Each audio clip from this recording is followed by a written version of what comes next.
the next few minutes I will show you the easiest way to make your BRAW files look cinematic, colorful and vibrant. And by the end you won't have to worry about color grading again. Okay, so I have this clip prepared. It's a file from Iceland, straight from the camera. As you can see, it's Blackmagic RAW. And now we have to make sure that the project settings are set correctly. We will go through it quickly. Go to Project Settings and now go to Color Management. Here make sure that your settings are matching mine, so it's all about timeline color space and output color space. And later, go to Camera RAW, go to Blackmagic RAW and set decode using project. Then you have to change color space to DaVinci White Gamut and Gamma to DaVinci Intermediate. And click Save. And now we are ready to color grade this footage. As you can see now, the Camera RAW shows DaVinci White Gamut and DaVinci Intermediate, so it matches those from the project settings. This will be easy. First we have to add few nodes. Then take the last one and click Effects. Then we have to use Color Space Transform and apply it to the last node. Here copy my settings. First you have to choose Input Color Space as DaVinci White Gamut. Then input Gamma as DaVinci Intermediate. Then output color space to Rec 709 and output Gamma to Gamma 2.4. You can use Gamma 2.2, but I use 2.4 and it should match those set in project settings. Now in tone mapping, I set use custom max input and set it to max, then use custom max output and set it at default, and gamut mapping to saturation compression. And now as you can see, our color space transform is complete and the footage already looks actually very good. It's not washed out anymore. I will right click this node, click node label and name it CST, like color space transform. And I will close the effects and move it further back. Now let's start with the real grading. So let's go to the first node and this will be offset and white balance. The easiest way to use white balance is to use vector scope and also use offset wheel or those sliders with tint and temperature.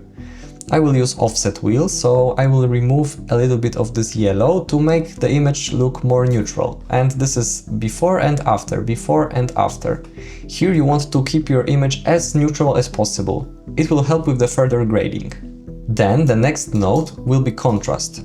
This footage doesn't need that much contrast. I will actually change the offset. I will move the whole image a bit down because it's a bit overexposed, and then I will add contrast so I won't get overexposed parts on the skin.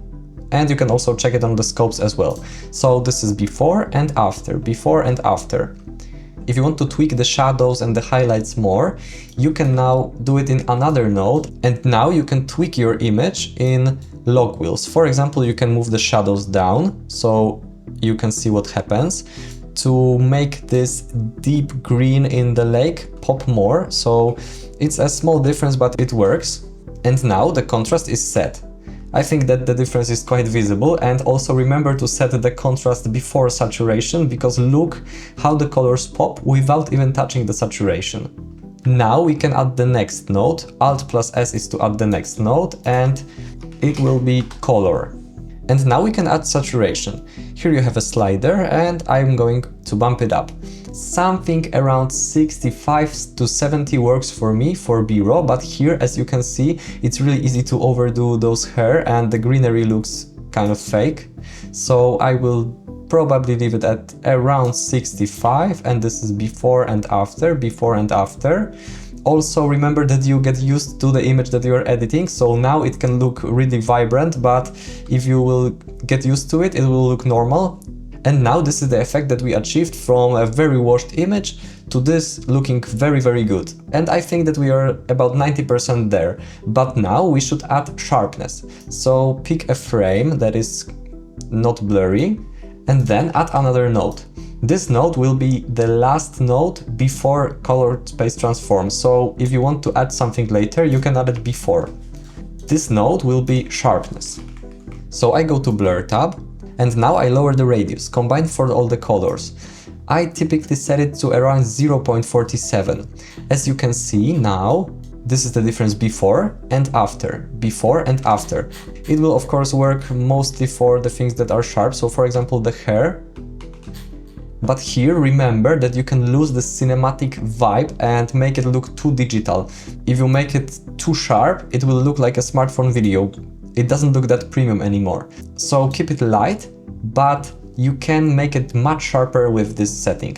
And also one tip, the radius sometimes gives you red artifacts on the edges of the objects, but then I just unlink those colors clicking here and move the red up a bit, so lower the sharpening on the red channel, and then it disappears. Also, something I like to add to the sharpness node is mid-tone detail. It kind of works together. It sets the local contrast. I usually set it somewhere around 10 or 11, and as you can see, this is the effect before and after, before and after. And now, after color grading the image, it's time for your creative look. You can change the balance of your colors to achieve the desired effect.